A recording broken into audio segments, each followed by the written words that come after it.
Alrighty. Well, perhaps, theoretically, uh, um, we are, we're live. And I am trying out what every live stream, except for this one, has had since the beginning, which is the ability to show the chat messages that come in from the live viewers so that we can talk back and forth and people can try to, I don't know, cram in spam. All right. Hey, Matt. Welcome.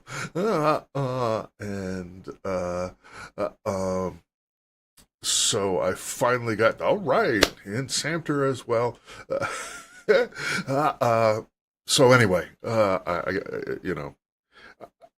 actually had tried at some point to get the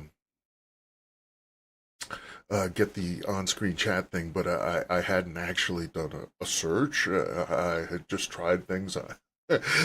Tried clicking on things and it didn't work, and it took 5 minutes of searching to find a video that explained it in another 5 minutes, and then it was done. So here we are. I've got a new slightly modified waiting room that I'll start in a couple of minutes. That means, I guess, we may not get to hear our waiting room music quite as well this time, but it's just a weird new thing that I guess, I don't know. Once again, I haven't rehearsed today's T2sday update for time, and I'm afraid it's going to go way long. So stuff that I'm pretending, I'm imagining I'll be able to talk about during the actual update may in fact spill over into the post, the 15 minutes after the update about this waiting room stuff. So all right. Well, so we'll see that. So audio is good. Audio must be good. Folks would be letting me know. I'm sure. If not, so all right. So I'm gonna go ahead and start the waiting room, and that should take us to about the top of the hour.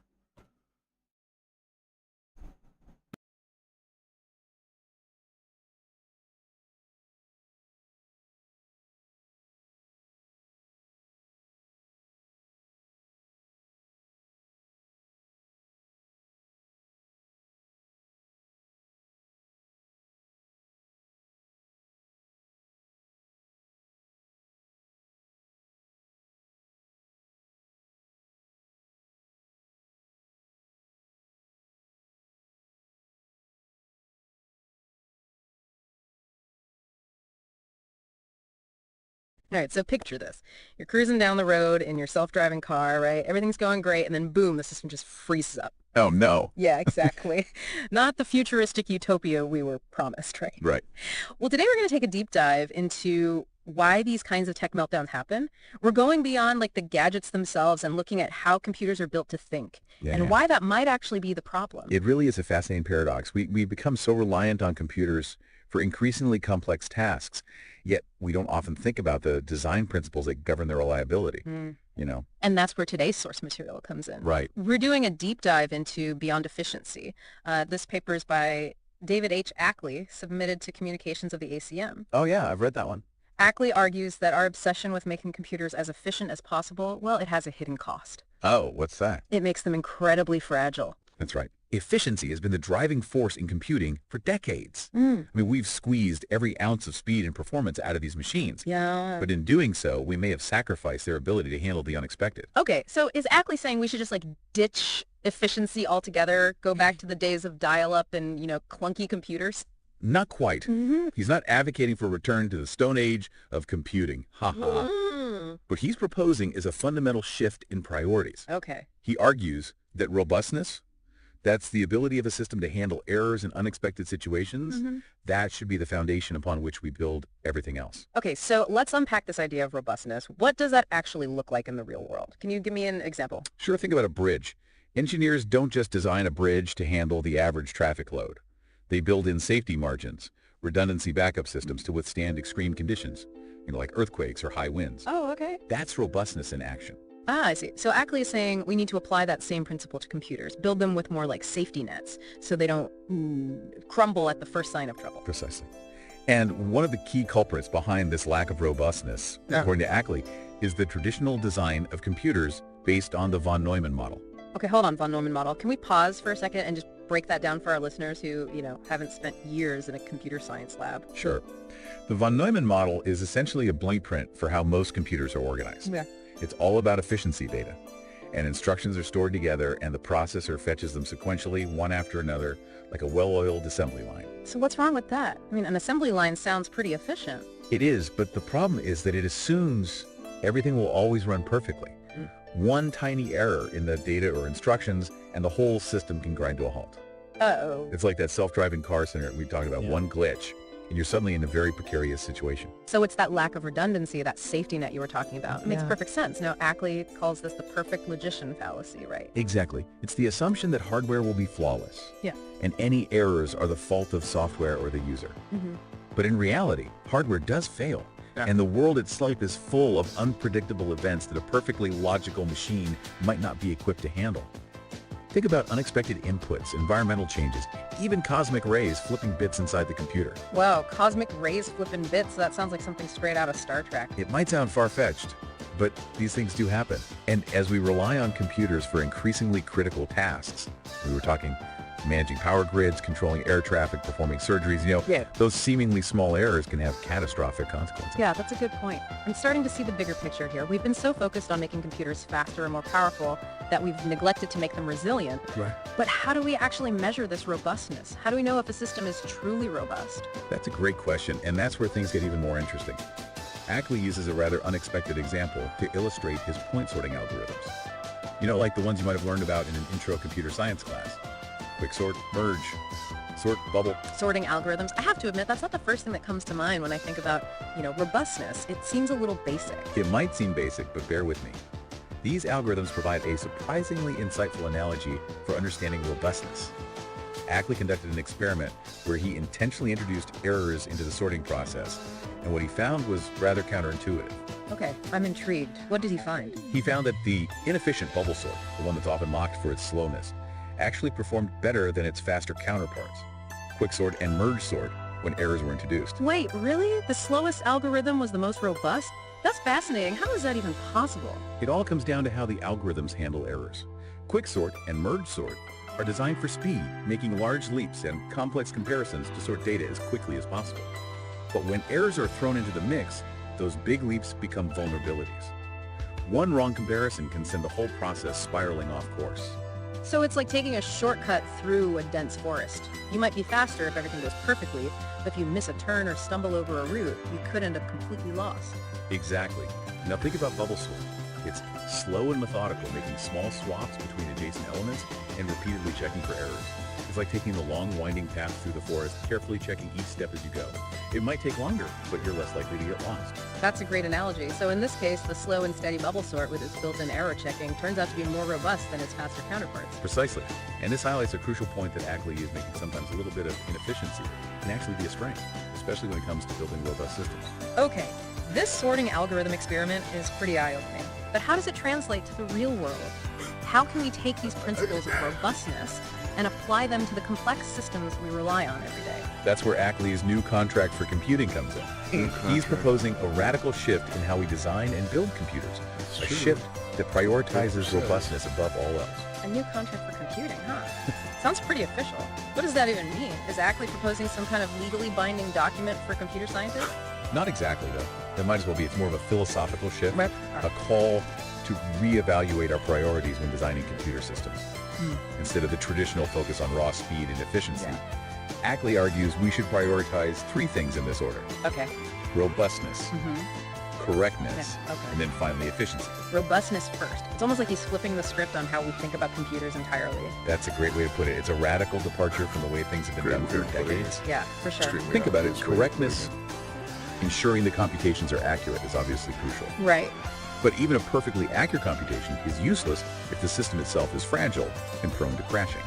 So it's like having a perfectly calibrated scale that breaks the moment you put something slightly too heavy on it. Exactly. And efficiency, while still important, comes last in this new contract. Okay. It's about finding the sweet spot where a system is fast enough to be practical, Right. but not so optimized that it becomes brittle and vulnerable. It's kind of like choosing between a race car and a reliable off-road vehicle. Yeah. The race car might be faster It's on a not a smooth bad track, analogy. but the off-road vehicle can handle the bumps and detours of the real world. A perfect analogy. And as we rely more and more on computers for everything from transportation to healthcare to financial systems, that ability to handle the bumps and detours becomes increasingly critical. So how do we actually go about building these more robust systems? Does Ackley provide any concrete strategies? He does. He points to several existing efforts that are already moving in the right direction. One example is the world of cloud data centers. Oh, okay. These massive One server of the things farms that are gets me designed with about multiple this layers of is redundancy, just that backup even power though it's supplies, largely duplicate servers, recapitulating even geographically what's in the distributed paper, locations. it's, Oh, wow. it's If one component adding quite a fails, bit in the system addition. can And seamlessly the switch to a scary backup, thing is ensuring continuous just operation. That makes sense. It's thinking like that having a people are distributed talking network of about. power grids. You know, If it's one like the goes down, the others marketing pick people up the that say slack. it's not what you Exactly. say, it's And what it's people not just say about about hardware you. redundancy. Ackley also highlights the importance of software testing techniques that intentionally introduce it's errors as to if see how people are systems talking respond. about me There's when fuzzing, they're where not. random data is fed into a program to uncover vulnerabilities and fault injection, which simulates hardware failures to test the system's resilience. So it's almost like giving the system a stress test, you know? Yeah. Pushing it to its limits to identify weak points before they become real-world problems. Precisely. And it's not just about finding and fixing those weak points. Ackley believes we need to develop entirely new ways of thinking about error. He argues that instead of relying on fixed error models, Okay. which often fail to capture the complexity of real-world scenarios, Right. we should adopt a more dynamic approach, what he calls test to failure.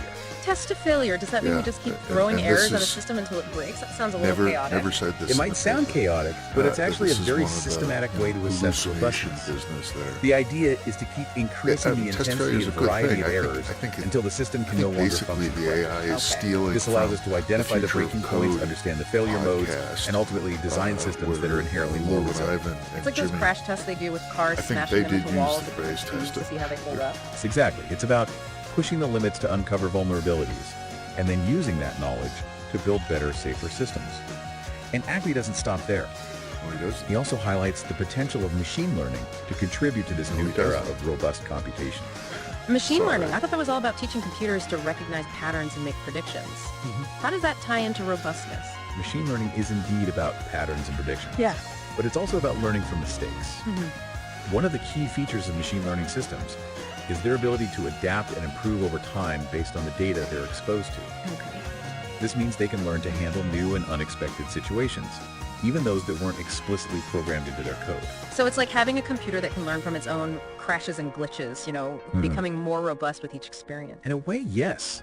Think about spam filters. Yeah. They constantly Joan analyze Shader, incoming huh? emails, learning to identify and block spam messages, Yeah, even as really. spammers come up with new tricks. Right. It's a dynamic adaptive system that becomes more robust over time. That's amazing. It seems like these ideas about robustness and error tolerance have far-reaching implications, not just for how we build computers, but also for how we think about problem solving and decision making in general. Absolutely. You're absolutely right.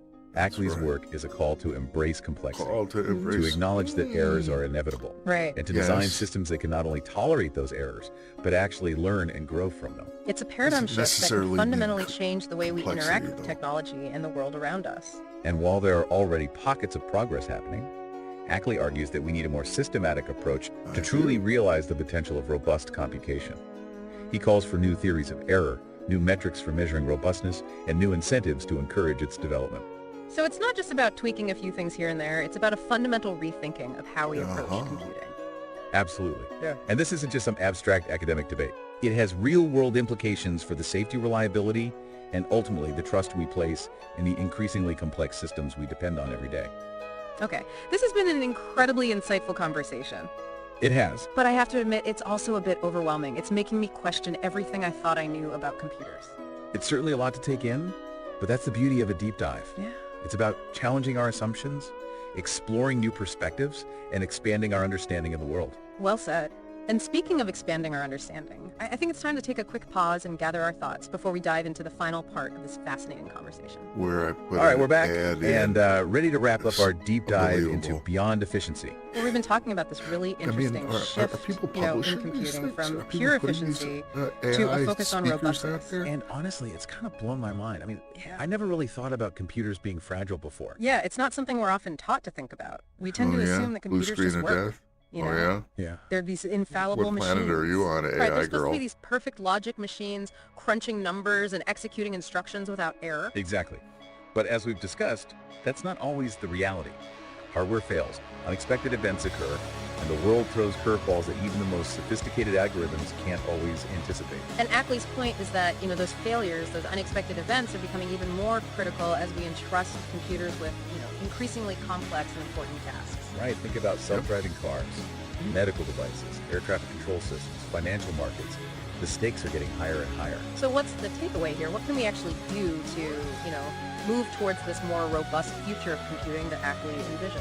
Well, he ends his paper with a call to action, urging computer scientists, engineers, and really anyone involved in building and designing technology to prioritize robustness in everything they do. So it's not just about patching up existing systems, it's about fundamentally changing the way we approach the design process from the ground up. Exactly. And he proposes some concrete steps we can take. One is to develop new ways to measure and test robustness. Traditionally, we've relied on fixed error models, but those often fail to capture the complexity of real-world scenarios. It's like trying to predict the weather with a simple barometer. You might get some basic information, but you're going to miss a lot of the nuances and unpredictable factors. Right. So instead of trying to predict every possible error in advance, Ackley suggests a more dynamic approach, what he calls test to failure. We talked about that a bit earlier, basically pushing a system to its breaking point to see how it handles extreme conditions. Yep. And it's not about breaking things just for the fun of it. It's about understanding how systems fail, identifying the weak points, and using that knowledge to design systems that are inherently more resilient. So it's like those crash tests they do with cars, slamming them into walls at different speeds to see how they hold up. Only in this case, we're talking about software and algorithms, not sheet metal and airbags. That's a great way to put it. And this kind of testing can be applied at every level of the system, from individual components to complex networks. The idea is to create a culture of continuous testing and improvement, constantly pushing the boundaries of robustness. It's like a never-ending game of what if, trying to anticipate and mitigate every possible failure point. And this kind of rigorous testing is only one part of the equation. Ackley also emphasizes the importance of developing new theoretical frameworks for understanding error and robustness. So it's not just about practical testing, it's also about deepening our theoretical understanding of how errors propagate through systems and how to design systems that can handle those errors gracefully. Exactly. And this theoretical work can help us develop new metrics for measuring robustness, new design principles for building robust systems, and new algorithms that are inherently more resilient to errors. It sounds like a pretty radical shift in thinking, a real paradigm shift in the world. Yeah. It is. And it's a shift that has the potential to not only make our technology more reliable, but also to change the way we think about problem solving and decision making in general. Because in the real world, loopy, errors little are inevitable. repetitive. It's how we handle those errors that really matters. That's a great point. And Ackley's work is a powerful reminder that embracing error, understanding it, and designing systems that can learn and adapt from it is essential for building a more resilient and trustworthy future. So what do you think? As we become more and more reliant on computers, is it time to rethink our obsession with pure efficiency? What would a world... Yes, it is. Okay. It's T2sday. Welcome. The goals for today, notice there was a period at the end of Beevee Localizes. That's how confident I was 1 month ago on March 4th. That is to say 1 month ago on February something or other, that we'd have Beevee localizing and maybe even building a map of his location or something like that. How we actually did... one little hitch. I'll talk about that mostly, and make shopping lists. I'll talk about that as well. So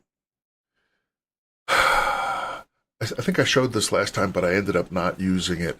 But I'm feeling it more and more. To change the world, you must first model the world, and the way that you choose to model it makes a big difference, and we have this sort of clash of world models happening more and more in the world today. I still have a little bit of hope that the democratic embracing spirit first world model will ultimately prevail, but man, it's looking pretty tough. Okay, so development, Project 2025, Dave's Project 2025, and Outreach AI at the end. We'll see if we have anything like time to get to that. If we don't, that I'll put a link down below. And for folks that are watching the update, if you watch the beginning of the live stream that this update is cut from, you'll see what I'm talking about. All right, so progress in localization. Well, need to fix one little thing first. Some stuff was bugging me, and it ate up most of February. So specifically, I had a bunch of pain points, and it was like, okay, things. I mean, I'm not sure why I seem like I'm almost deliberately sabotaging my own stuff in order to avoid localization, but I don't know. So one of the things I did is make the simulation take one of these configuration files so that I can make starting locations point in different directions. I can include the yellow balls or not, and so on and so forth. This is something that I've wanted for over a year, I think, that I finally went and did. And also, the crossbar mechanism that underlies Beevee's brain was great. I don't regret it at all, but it was very limited. And now we have the new X-Block technology, which, as you can see from this feature checklist, it puts X-bar to shame. X-bar, you could only populate 2 edges, 1 input edge, 1 output edge. X-block, you can use all 4. You can, instead of only sending signals in 2 directions, down, over, like that, you can have stuff going in every direction at once. It's a 4-way street, so on and so on and so forth. This took a while, but the result is so in the old crossbar way, all you did was say which side north was going to be the input, which side west was going to be the output, because that was all it could do. Whereas now, you can put taps, input, output, sensors, terminal access points on all 4 edges, north, south, west, and so forth. You can specify a stride. Is it going to be a tiny little dense one or a more spread out one, and so forth. And it's been great. And there's an addition. There's another new configuration file. So it's 1 redone and 2 brand new configuration files. This one to describe the behavior of the grips, in particular to describe what signal routing should happen depending on different grips. And it's got a bunch of nice features that I feel pretty good about. And as a result, a lot of what was happening after I started to get this stuff to work. So you can see here, these are new ones. If you look closely, the blue crosses, those are on the 3x3 stride. Those are our good old friend HC3, hard cell 3. But now the X blocks are not exactly sitting on top of the X block background, and they don't have to. They could. They can in fact live without the blue grid entirely, which I like. Except at the moment, the blue grid is used to broadcast when the grips change. And so here's an example. We've started a flood to build an axon, to grow an axon from one tap to another. And in this particular case, there was a bug in the configuration file that ended up causing the entire grid, the underlying HC3 grid, to suicide, because the root of it, which was over in here, got stepped on by one of the X block nodes, and as a result, the entire grid is ultimately hanging off of that single root at the center of it all. If the root goes, it all goes. But most of this stuff was still working, except for the grip changes. So in the future, I may think about getting rid of the overall grip. We'll see. Now, all right. So here, this little tiny little 1x1 X block, I just moved it to the other side, because why not? Because all it took was changing a few few bytes of the configuration file and rebuilding, and so forth. Later on, I moved it down to the bottom because it seemed like it was going to want to connect to the hot box as well as to the gray sensor processing and so on. And, it got more and more complicated. I could tune these things around. It was great. I mean, of course, it took a bunch of time, but this is nice. So that's the development picture.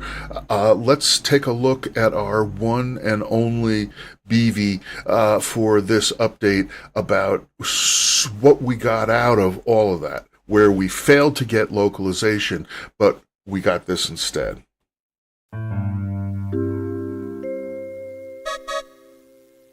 One day, Beevee was watching old baby movies in the lab when Slim showed up.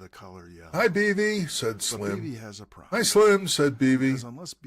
Look what I found, said Slim. Slim held up a USB key. I think it's got pictures of you in it. Well, let's play it and see, said Beevee. Slim looked at the screen. Is that you? asked Slim. Where are your eye stalks? I didn't have any at first, said Beevee. They only showed up after a while. Wow, that's wild, said Slim, plugging in the USB key. He pushed play.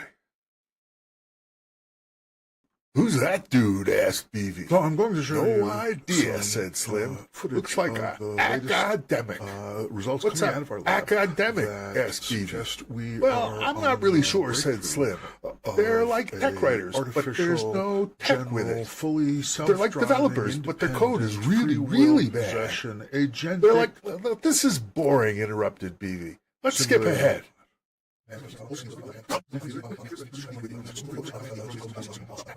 Wait, there's me, said Beevee. Hey, I remember this. This is new stuff. The background is all this light blue color, this kind of sky blue color, and yet Beevee has turned away from the red edge, the red void, and that is part of the new results in the sense that typically avoiding the red, which is instinctual, as we say in the lab. And here's Instinctual, haha, said Beevee Slim. approaches the red, but does not freak out, and instead slows to a stop, makes a controlled turn, and picks up speed again.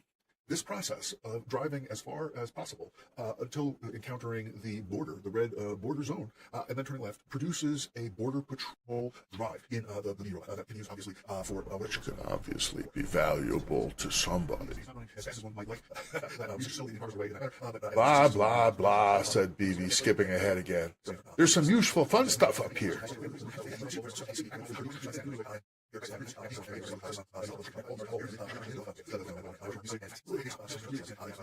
He acquires the line. I mean, these are all nested, subsumptive behaviors. And once again, a new brain. This one, my, dear me.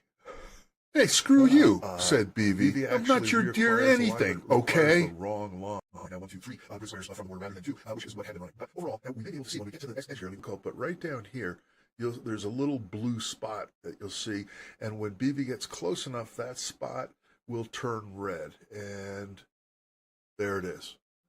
There it turned red, and that's where the higher functions of Beevee's mind, I use the term in quotes, of course, since philosophers and academics said the meaning of mind, always so pompous. There we have it. And well, said Beevee, I guess I don't mind. Ha ha, said Slim and Beevee. They laughed and laughed. So that's Beevee. Beevee now marches on border patrol, almost always being 2 cells in.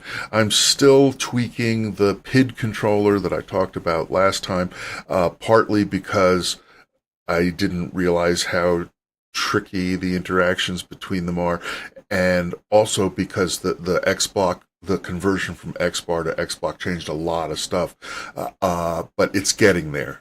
Right now, Beevee with his X-Block brain is not as fast as he used to be with the X-Bar brain. Okay, Dave's Project 2025. The question is what to do in the second half of 2025. This was what I showed last time. In the first half, we're trying to do Beevee's world model, still trying to figure out exactly what that is. Second half, do architecture spikes. FPA, gray Grayskull, who knows what. My job this time, one of them, was to do some more shopping to see about what these things I might want to do. And so Grayskull is this relatively new company called Tenstorrent that's building parallel chips. I mean, they even use the term tiles and stuff like that. And Grayskull was like this $800 board that you could get and plug into a PCIe slot and try this stuff out. And I was looking into it, and I've mentioned it a few times here. So I did a checking in a little deeper. Grayskull E150 software support for Grayskull is discontinued, currently unavailable. They've actually retired Grayskull. I missed it. But, all right, so be it. Instead, they have Wormhole. Now, Grayskull, Wormhole, crawl in, crawl out, chew your guts, I mean, okay, it's doing the old, marketing thing, be noteworthy. So you can get the new card, the Wormhole, which has many more processors than Grayskull did for the low price of $1,500. And then you still have to put it into your own system and mount it, or they'll sell you an entire system, the Quiet Box, for just $15,000 that has 4 Tenstorrent Wormhole cards, so 8 of the processors inside it, and liquid cooled and this kind of stuff. I don't know. It may come to this. There are still problems. I joined the torrent. I joined the Discord for Tenstorrent, and I'm getting more of the inside dope. It's really pretty scary because I learned from watching people all the way back in the 80s who were doing their PhDs using other people's brand new hardware that's really, really a bad idea because it's going to be an incredibly hard pull. The documentation is going to be terrible, and people on the Discord are always saying, is there any documentation of the fact that SRAM is 1.5 megabytes each and so forth? And it's, well, not exactly. So I'm not sure. On the other hand, Wormhole, maybe. I don't know. I'm going to keep going. FPGAs, field programmable gate arrays, those are the individual chips that you can reconfigure to make new hardware of your own choosing rather than having to pick the Grayskull architectural decisions. And so they have these development boards. And here's one from Vertex that uses a pretty big one. FPGAs, one of the things they're measured by is how many logic elements you can configure.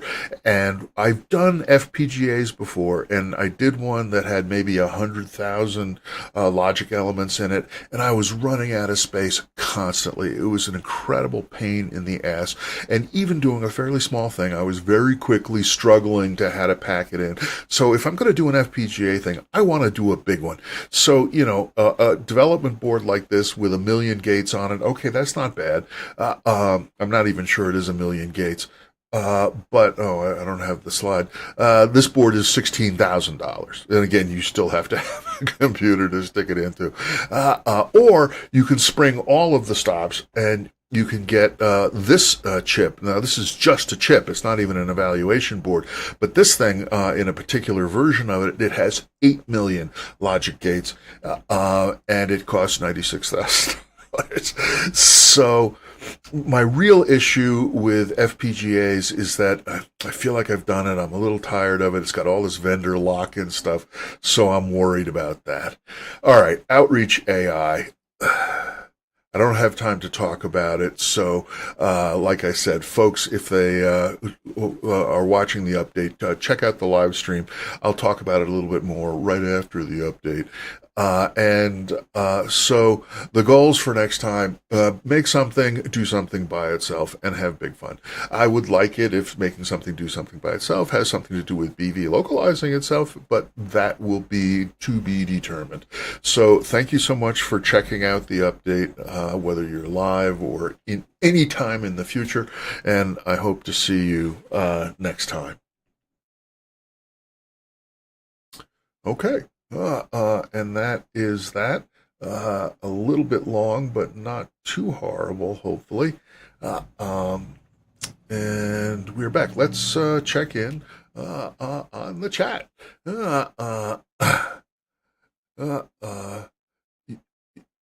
used to know me more humble. 8 Milhose logic gates. Hi Mario. I know you you had some FPGA experience that you were trying to offer. I used to know you more humble. Not sure what that means. Hopefully it's not too bad. 8 million logic gates, yeah. And again, in some sense, I worry as much about the block RAM and the other things as well as the logic gates, but it's the logic gates that kind of just serve as a proxy for how many resources in general. Now, I'm not going to spend $96,000 to get an 8 million gate Xilinx super monster, but just to know that it's out there. Again, because I did find my previous experience. Okay, all right. Thank you. Yeah, yeah. No, I've really never been humble. That's one of my problems. I've been a pompous academic, like that. Anyway, so, well, yeah, a 32 FPGA can make one T2 tile, but it can't really, because a T2 tile has sequential code. Yeah, I mean it is out of our range. So it either needs to be a SoC plus an FPGA like the Zinc stuff, and those are not $32. And if it's really just $100 FPGA or even more than that, we're going to have to burn a whole bunch of that to put a soft core down so that the code can run to perform transitions. There's a lot of code that has to run to make these very complex transitions, which is key to how the movable feast machine works. And if we put an FPGA down, if we put a soft core down, a microblaze or whatever it is, on an FPGA and then start using the block RAMs for instructions, we're going to be out of space really quick, and we're not going to end up yeah, but you can't put the code like that. I mean, maybe, yeah, you're running a tile in, well, yeah, the tile that we've got here is ARM. The T2 tiles are ARM, but everything that I'm looking at, Grayskull is RISC-V, and Wormhole and so forth. You can put 8 RISC-Vs, well, at least really simple ones like that. But where do you put the instruction cache? And if you're only going to make one event processor on an FPGA, one event processor per FPGA, not trying to do multiple events in parallel on a single FPGA, then you might have enough room to find a place to stick all of the code near the FPGA. So you'll have a DRAM or an SRAM per FPGA to feed the instruction stream in. You'll have a soft core in there, and you might have enough room to do a little bit of hardware acceleration in the fabric. We'll see. Anyway, there is a lot to like in the Grayskull, five, 8 RISC-Vs. So the Grayskull wormhole architecture is based on little chiplets, they call them. Yeah, exactly. And solar cells. Who needs complexity? It's a funny thing because most of the people that do cellular automata have focused on trying to make the transition rules as absolutely simple as possible.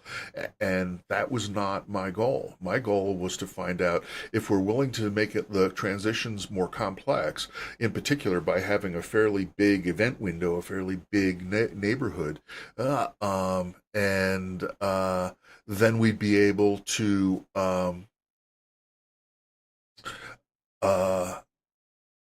specify transitions without just giving away the farm, without just having making it possible for anybody to do anything and take over the whole thing. The whole idea of trying to make the transition rules really simple is to make it so it uses very little hardware to do an event, and that's really nice. But then we're essentially recapitulating natural chemistry as it is, and we're going to be using thousands and millions of sites, like we use thousands and millions of atoms to build a single complex molecule. And we're going to go all the way up from there. And, yeah, that's super cool, but that's really, really hard to design. And so part of the movable feast machine idea is that if we say, let's pick a complex instruction set. Let's be able to specify the transition functions in essentially evolutionary space, in fixed read-only memory, essentially read-only memory. Then we can make complex behavior with still having some degree of control, be able to make some degree of assurances about the likelihood of the thing just turning into a monster and consuming us all. We shall see. So I did want to talk about the AI. Now, the AI podcast, everybody else is playing with AI on this planet. I actually have done very, very little with it. I used, GitHub Copilot once or twice, and it helped do sysadmin type stuff, which is great. I did ask one of the AI large language models to help me write some Ulam code, and it said, Ulam is a very custom niche language that I cannot help you with. Say, well, yeah, that's the point. So, on the one hand, I'm good with that. It's really getting amazing. So those voices, they sounded really good. There were a few little glitches when the guy first said quick sort, there was a little bit where all of a sudden it was a little bit robotic-y sounding, and so forth. But most of it was really, really good, and most of it was true. And I could absolutely believe people could listen to that podcast and they would get a few mistakes, yes, but they might be able to get the gist of Beyond Efficiency, the paper that it was based on. This little podcast came from my friend Dick, who helped edit my dad's book, the first publication of the Living Computation Foundation, and he was trying out one of, I think, Google's new models, and he fed in Beyond Efficiency and had it make up a podcast, and so I feel, like it's especially the fact that it's things that sound so human are saying, wow, this is amazing. This is a game changer. This is, going to do that. It really is, unethical. It really is unethical. I'm sorry, Dad.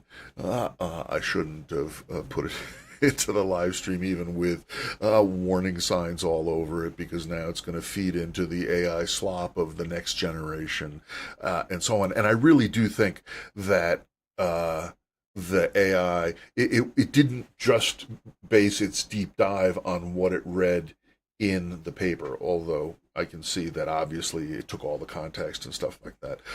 I think it stole a lot from the Future of Coding folks who did a multi-hour, I'm not sure, I don't remember now,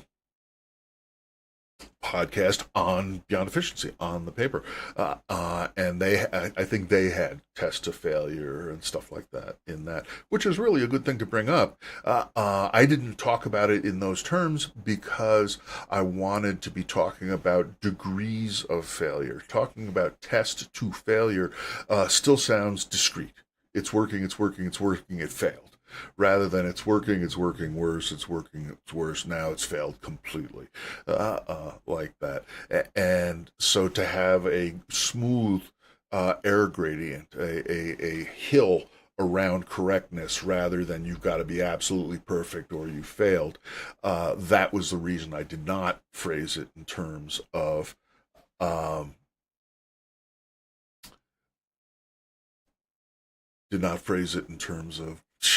I just spaced because I'm now looking at this scroll bar that wasn't here before. That's right in the middle of my face.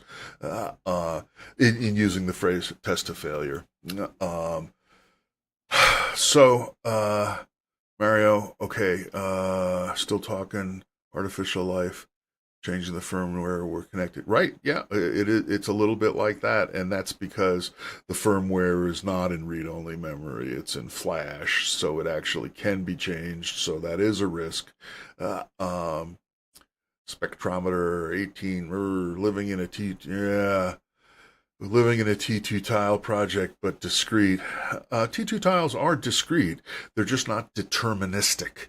And I'm getting more and more cranky about deterministic execution and people who think the universe is a deterministic machine, and who say that physics requires it or physics proves it, or if you give up on determinism, you have to give up on all this important stuff from physics. It's your choice.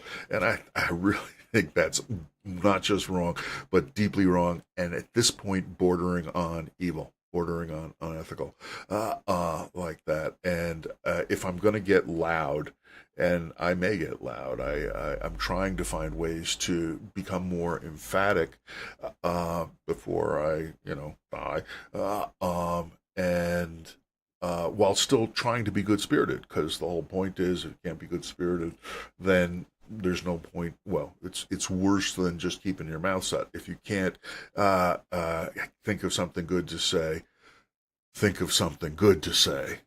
That's the slogan. Yeah.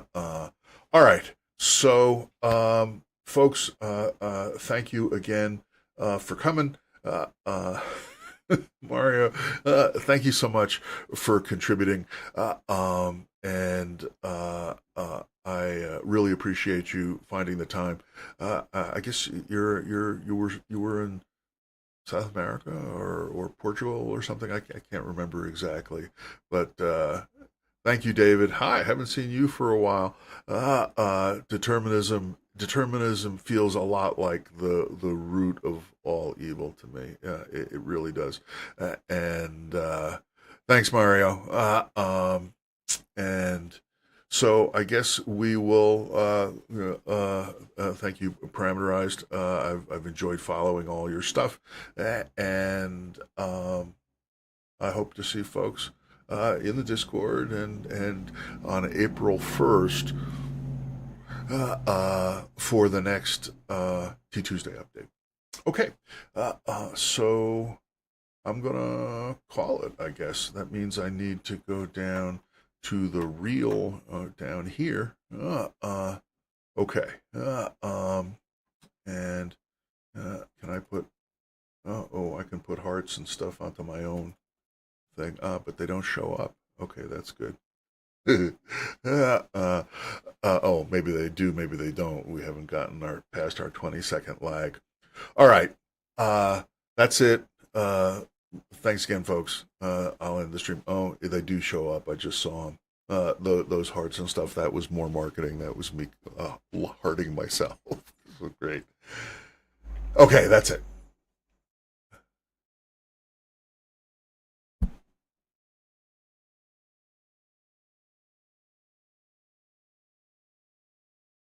Okay.